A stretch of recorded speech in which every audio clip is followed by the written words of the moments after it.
పడుతున్నానా హంగే పరిసరం అనుకురే ఇప్పుడు శ్వాస గట్టిగా పీలుసుకో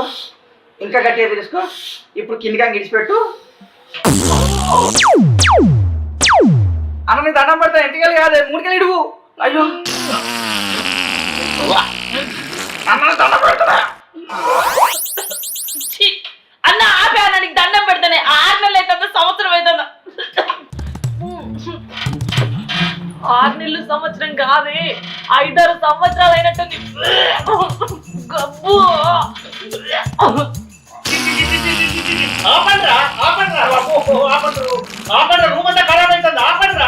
ఓమ్మా శ్రవంతి రాండమ్మా రూమ్ అంతా కప్పు చేసిండు వెళ్ళి వచ్చి స్ప్రే కొట్టండి లేదా మనం భరించలేము అమ్మో